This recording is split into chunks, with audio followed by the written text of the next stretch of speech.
Hi, my name is Cheri and you might know me as Cheri M or Cmitty123 at Blue Sky and Reddit. This is the continuation of the story of Penis on Wheels.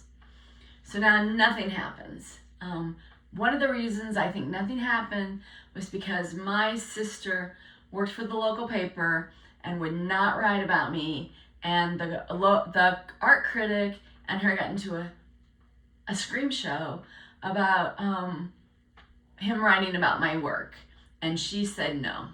So I got no exposure, and people wanted me in their galleries, but if I would go into their gallery, she wouldn't write about that gallery. So I was the kiss of death if I went into a gallery. So I would go into a gallery and it would almost collapse, and then I would pull out and it would be okay. So then I went to my sister and I said, hey, how about if when I go into a gallery, you write about everybody else in that gallery except me, so that gallery doesn't collapse. So then that's what happened. I started being in galleries. So I was in Henneveldt, and I was in I can't remember the other gallery.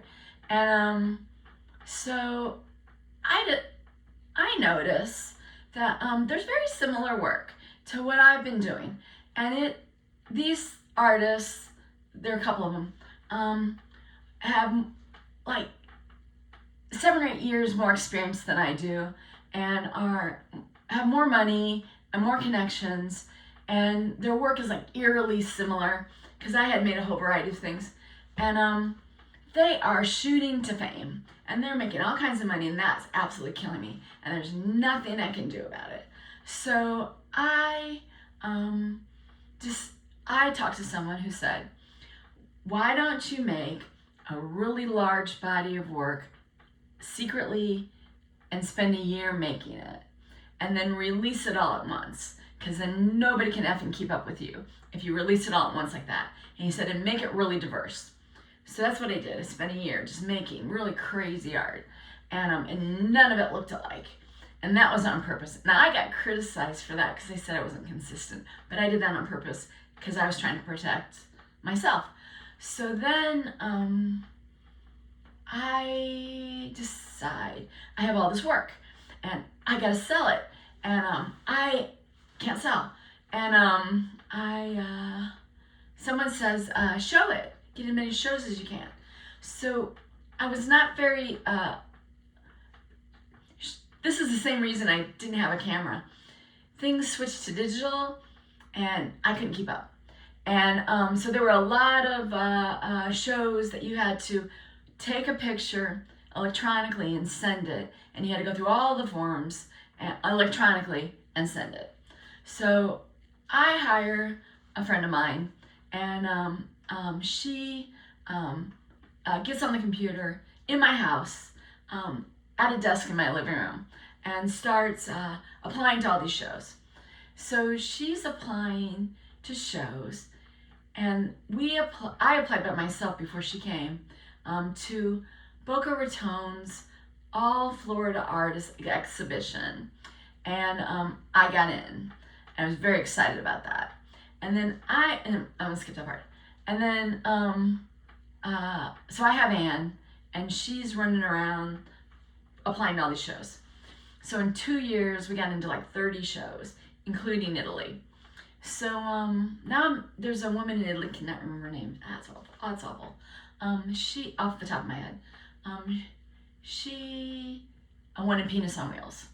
So I bronzed Penis on Wheels, and I had another artwork called Flying Vaginas that was on a mobile, and she wanted those pieces. And then she also wanted Eve, and she also wanted Dreamer, and so I sent all that over to Italy. So then I go to a show in Italy, and to see my work, and I think it was the mayor wants to come and see my work, and the hotel pulls my work, Penis on Wheels and Flying Vagina, because they don't want the mayor to see that, and we find out that's what the mayor wanted to see. So I find that out like a year later that happened. So nothing happens in Italy, so I come home. So then I getting into all these shows, not selling anything. So I hire a salesperson, someone I know. And there was a fatal flaw with that because he didn't believe in my art. And so he couldn't sell anything. So I'm not selling anything. So then I get this crazy idea. Maybe if I bronze penis on wheels and I make it huge, I'll be able to sell it. So I go to the foundry and I say, I want to make penis on wheels. I'm trying to figure out like how much detail. I want to make a 3-foot penis on wheels. That's what I wanted. And Robert St. Croix said, if you make a 3-foot penis on wheels, everybody's going to just kick it and hate it. You got to make a big honking penis on wheels. You got to make this thing like 6 foot. And he made really large sculptures. He owned the foundry. He owned Robert St. Croix Foundry in West Palm Beach.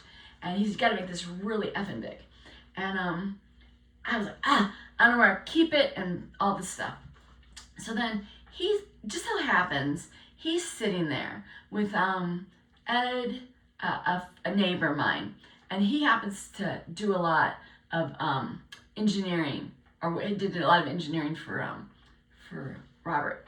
So we're all sitting there, and we start cracking up on making this penis on wheels.